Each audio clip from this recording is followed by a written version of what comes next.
Hiya, my name's Molly Fairhurst. I'm an artist and illustrator living in Bristol, working at the island, and today I'm going to show you how to make your own simple and lovely DIY animations at home for very little money and no professional equipment or skill required. This is the very basics, and I'm not an animator, so if you know anything about animating, you're probably not going to find out anything new from this, but this is really about embracing the handmade and the character and the charm that comes with this, you know. I'm not going to show you how to be Disney, but I think you're better than that, and hopefully it'll be fun. An animation is a sequence of images put together at speed to give the illusion of movement. Each image is called a frame, and each frame is slightly different than the other, each one in the sequence slowly changing into their destination final frame.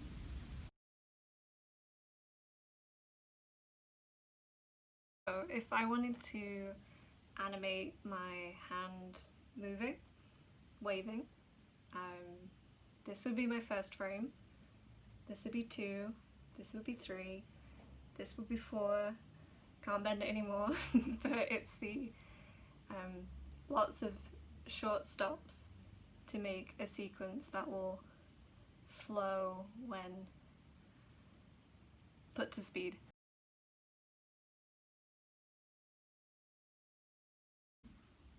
Okay, so what you're going to need is a way to make your images, paper, maybe a pen or a pencil, paintbrush, whatever you're feeling, and then you're going to need a way to be able to see through each piece of paper to the one underneath so that you can trace the bits that need to stay the same and sort of make adjustments to the bits that need to be changed.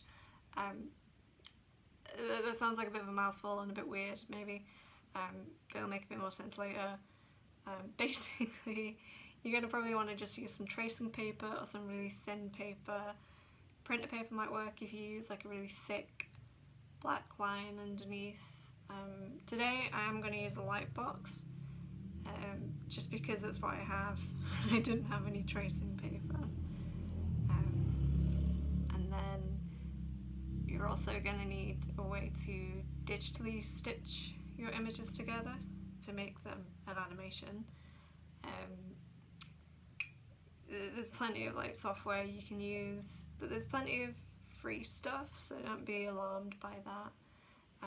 I used an app called Stop Motion Studio, which I know you can get on your phone or your tablet. It's on Apple and Android, and it's actually really good.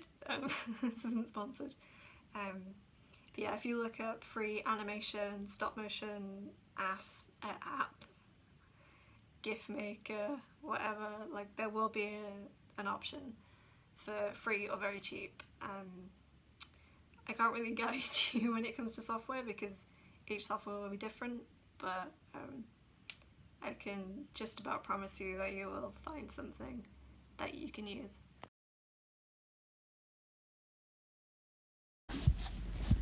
You're probably going to want to make a plan of what you're animating. Think about some simple movements to start with, like a smile, eyes blinking, or maybe something abstract to start with, a star getting bigger or an explosion. If you're drawing one, plan your character, keep it simple. You're going to be drawing it a good few times, maybe 12, maybe 100, depends how much you get into it. You might want to use a reference. If you watch a video and pause it, you can observe the different sequences that make up that image, that video. And it's good to think about the movements, how they occur, what stages they have, what would make them feel natural, what would make them feel fantastical or funny. Think about what you want to evoke or how playful you want to be with this movement. So for my animation, I'm going to be drawing someone who's looking a bit miserable. and then the movement is going to be that they're going to smile. I'm also going to make their hair move up because I think it will look really silly and daft, and the fun of animation is that absolutely anything can happen as long as you draw it. I'm using a light box and printer paper, but the method will be exactly the same if you're using tracing paper instead. And yeah, so I'm drawing my first frame here. And to make it easier for me to line up my frames later, I'm going to put registration marks on the page. I'm also going to number each frame so I know what order they are when I inevitably lose them on the table and mess them up. But you can draw these somewhere that they will be later cropped out so they're not infringing on your drawing.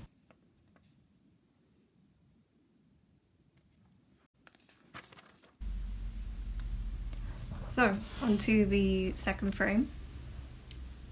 The light goes on, but if you have tracing paper you'll just be able to see through it anyway.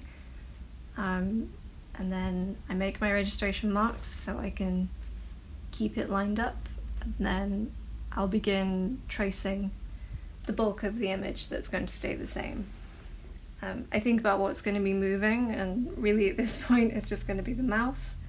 So when I get to the mouth I'll follow those lines but then alter it a little bit to begin the smile.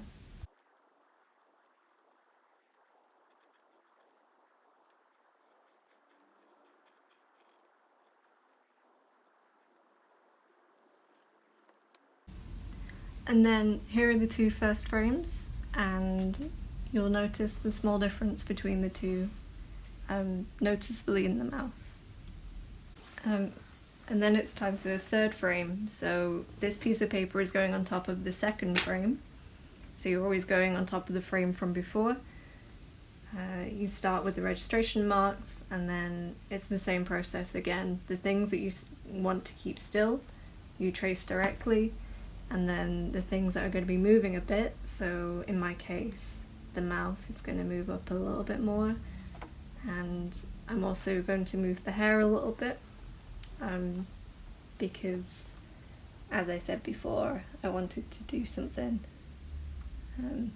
silly and daft, and that's the kind of image I'm going for. And then the next frames are as before.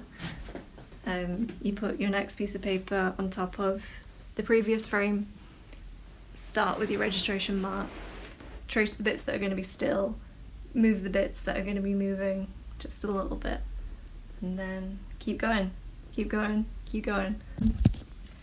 So I just wanted to highlight frame 6. As an in-between frame, I decided as I was animating that I wanted this person to blink or close their eyes, and I needed to signal that movement of eyes open to eyes shut, and that leaves this kind of silly looking frame where their eyes are half open, their mouth is all wobbly and wonky, and you might feel a bit afraid to make this image that maybe looks a bit weird. But ultimately, it'll go by so fast that no one will see it. It will just make the journey of the sequence a lot smoother. Not every frame has to look good, although I personally think it looks great.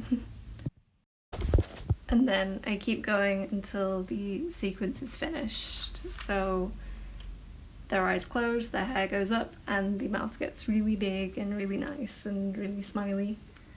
And then at the end I draw the same frame a few times just so more time is spent on that final movement. So you'll see that final image is drawn a few times so that the motion is held on that one movement. You could choose to just keep it static or copy and paste that one frame to keep it out there for longer, but I like the natural wobbliness from drawing the same thing many times. That's a technique called boiling.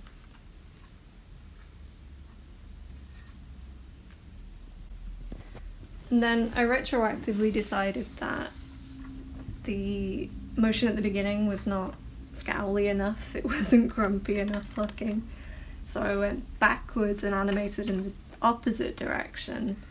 The person, their mouth getting even angrier and their eyes looking to the side, looking a bit peeved. I also liked the second frame of the original sequence. I thought the smile was sweet and that I would like to hold on to that for a little bit longer in the timing. So I just drew it a few times to add into the sequence.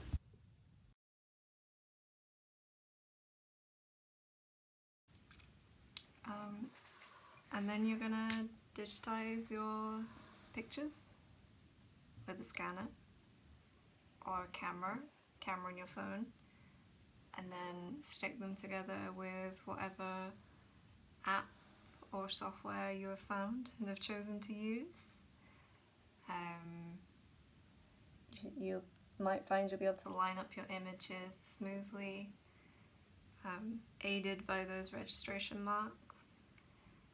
You'll probably be able to change your frame speeds as well, so how quickly the program will race through your images. And then the app will do all the connecting for you, and then you're going to have something that moves, which is exactly why we're here today. So here is my animation from before at 12 frames per second. You'll probably be able to edit the frame speeds. The faster the frame rate, the smoother it will look, but we aren't animation studios, we're working at our kitchen tables. You can afford to go slower. I think there's a definite charm to doing so, and it will also pace out your animation and keep it going for longer. I'd really embrace the natural look of the animations, be it in the slower frame speeds or not worrying too much if it doesn't line up super nicely. When you practice more, you can make them smoother and more complicated if you like. To my understanding, animation studios usually work at 12 frames per second, if not 24 frames per second.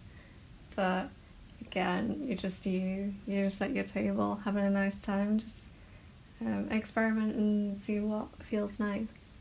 For example, here is the same animation at 7 frames per second. I actually like that it's a bit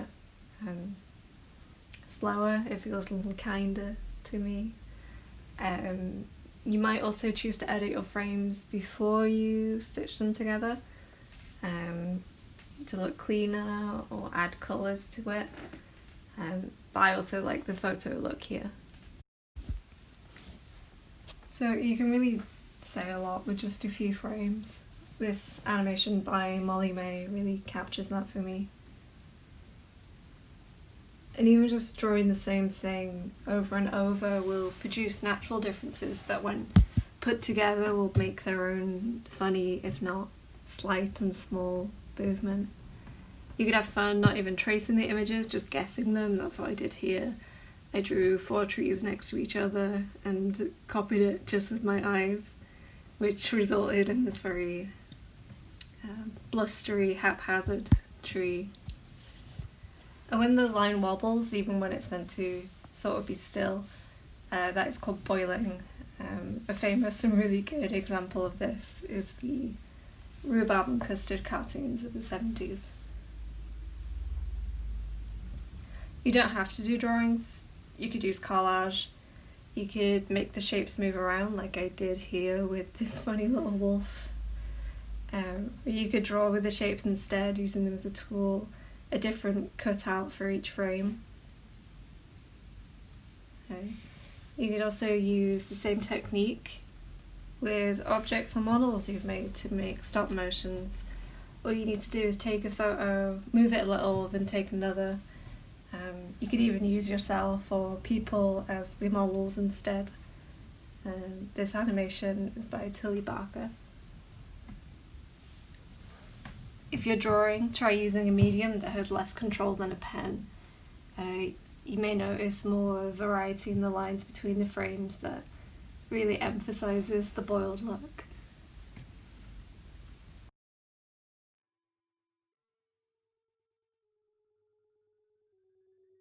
So yeah, just have some fun with it. There's really so many possibilities and things to try, and it'll be as easy or as hard as you make it, really.